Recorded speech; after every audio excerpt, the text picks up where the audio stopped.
El primer hueso de la extremidad anterior o torácica es la escápula. Observe que este hueso presenta una oblicuidad, lo que le da una dirección dorso-caudal o cráneo-ventral. La escápula es un hueso plano y además tiene una forma triangular. Por lo tanto, podemos en ella reconocer tres bordes y tres ángulos: el borde caudal, el borde dorsal, el borde craneal y luego el ángulo caudal, el ángulo craneal y el ángulo ventral, que es de tipo articular. Debido a la simetría bilateral, lo que nos permite reconocer la presencia de una extremidad derecha y una extremidad izquierda, a nivel de la escápula, también en ella vamos a poder observar dos caras, una cara lateral y una cara medial. En particular, lo que están observando corresponde a la cara lateral. Y para entender la escápula, cuando la estudiamos por separado, fijémonos en algunos detalles que van a ser de importancia en ese momento. En el caso de la cara lateral, como menciono, en la escápula se presenta una gran prominencia ósea. Esta prominencia se denomina espina escapular. Por otro lado, observen que en las especies mayores, la espina escapular va a separar esta cara en dos superficies de tamaño desigual, una de menor tamaño y una de mayor tamaño. Finalmente, pongan atención en que la de menor tamaño está en relación con el borde craneal y la de mayor tamaño estará en relación con el borde caudal. Con estos pequeños detalles, ahora estudiemos la escápula por separado.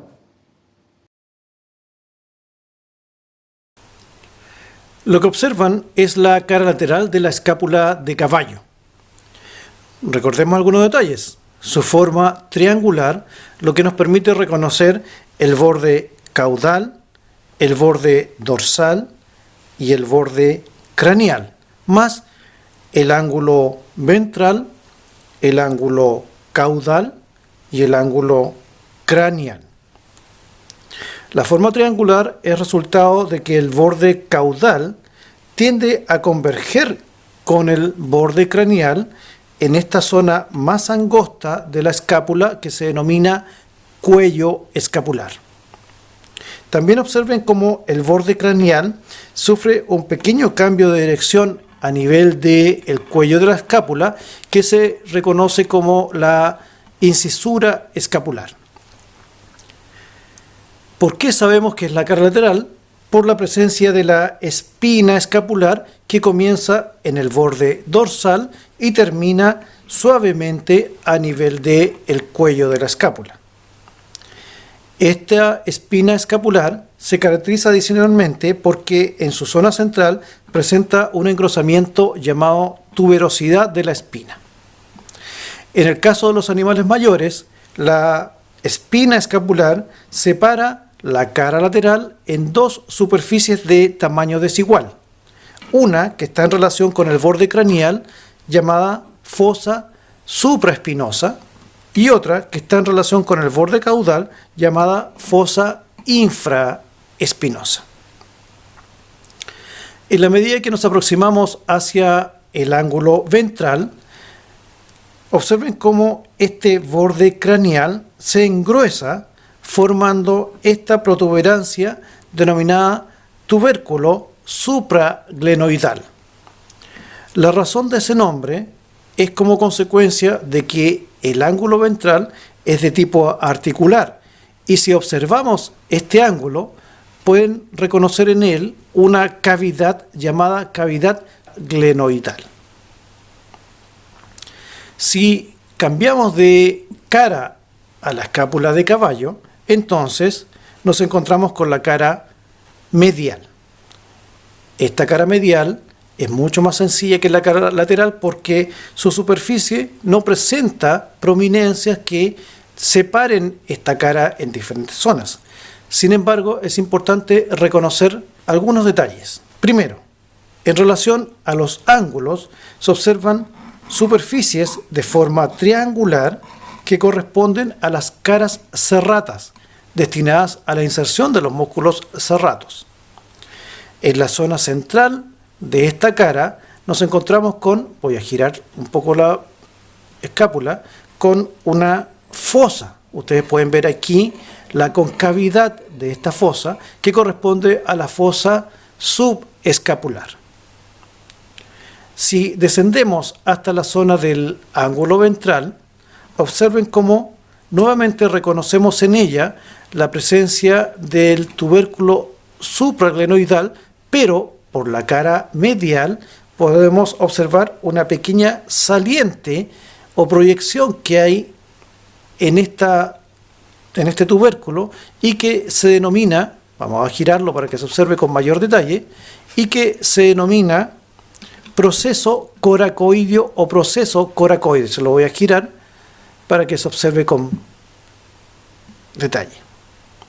Finalmente, a nivel de la cavidad glenoidal, en el caso de los caballos, se puede reconocer una pequeña muesca o una depresión que se encuentra cercana o en dirección al tubérculo supraglenoidal y que se denomina incisura glenoidal.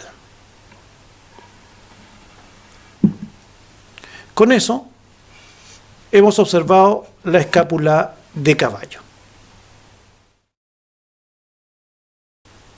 Lo que observan es la cara lateral de la escápula de bovino. ¿Qué detalles debemos tener ahora en consideración al observarlo? Nuevamente pueden observar el borde craneal, el borde dorsal y el borde caudal de este hueso. ¿Por qué podemos reconocer con claridad que corresponde a cada uno de esos bordes? Principalmente porque está la espina escapular. Sin embargo, en el caso de los bovinos, la espina nace en el borde dorsal, se continúa, pero cuando llega al cuello de la escápula, abruptamente desaparece, formando esta estructura denominada acromion. La espina escapular, según algunos autores, se puede reconocer también en su centro la prominencia denominada tuberosidad de la espina. Otros autores no la reconocen. Esta espina también nos permite separar la cara lateral en dos zonas. Una asociada con el borde craneal, que es la fosa supraespinosa, y otra asociada con el borde caudal, que es la fosa infraespinosa. Cerca del ángulo ventral, que es el ángulo articular, nos encontramos con que el borde craneal también sufre este cambio de dirección y que por lo tanto se conforma la zona llamada incisura de la escápula, para que luego la incisura se engruese cerca de llegar al borde craneal, formando el tubérculo supraglenoidal. Recuerden que el nombre o la razón del nombre del tubérculo supraglenoidal es resultado de que el ángulo ventral es una cavidad de tipo articular llamada cavidad glenoidal o glenoidea. Si observamos la escápula por la cara medial, entonces esta cara es mucho más sencilla y vamos a reconocer las caras serratas en relación a los ángulos escapulares y en la zona central la presencia de esta concavidad. Vamos a girar para que se observe mejor la presencia de esta concavidad que corresponde a la fosa subescapular. Finalmente, a diferencia de los bovinos, la cavidad glenoidal no presenta incisura como en esa otra especie.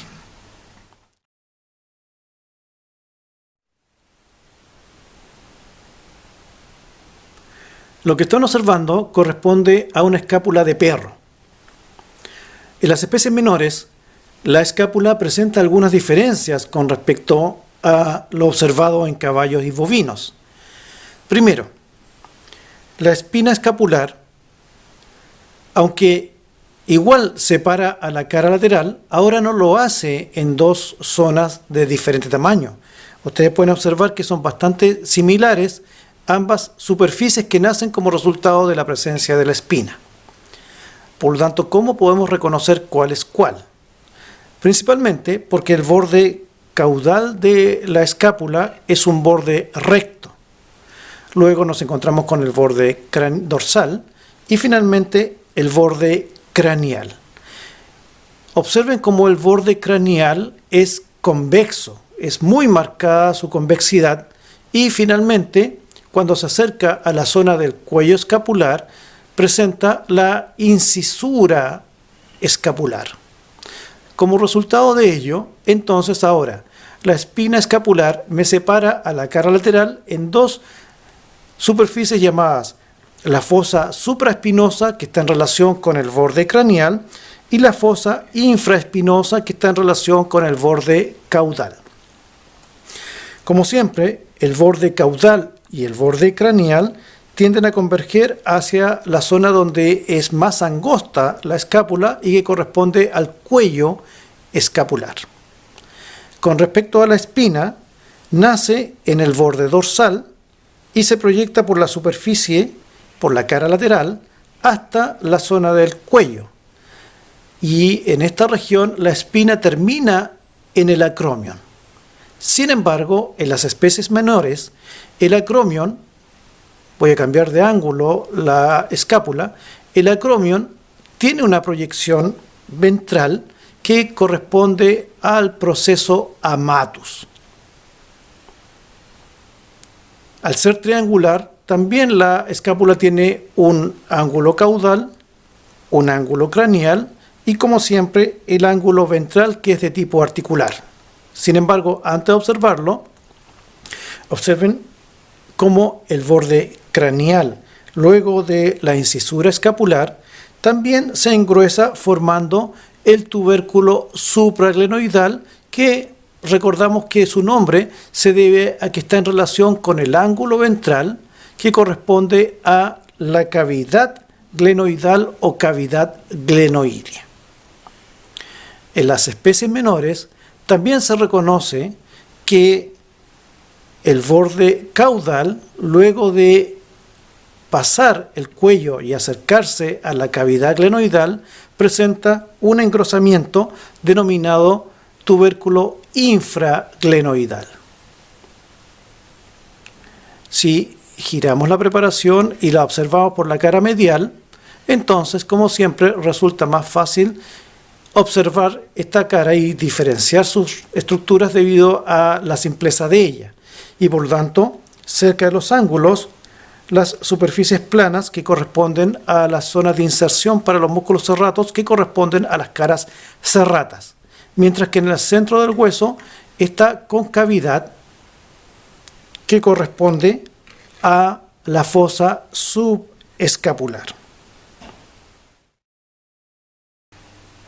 Lo que se observa es la cara lateral de la escápula de gato. Al igual que en el perro, pueden observar que el borde caudal de este hueso es recto y el borde craneal es convexo. Este borde craneal, cuando se acerca a la zona del cuello de la escápula, también forma la incisura escapular. Esta cara lateral también se encuentra dividida por la espina escapular, que separa a esta superficie en dos zonas. Una que está en relación al borde craneal, que corresponde a la fosa supraespinosa, y otra que está en relación al borde caudal, que corresponde a la fosa infraespinosa. Con respecto a la espina escapular, observen que también se proyecta desde el borde dorsal y continúa por sobre esta cara lateral hasta llegar al cuello de la escápula. En esta región también se puede reconocer el acromion y una proyección hacia ventral llamada el proceso amatus.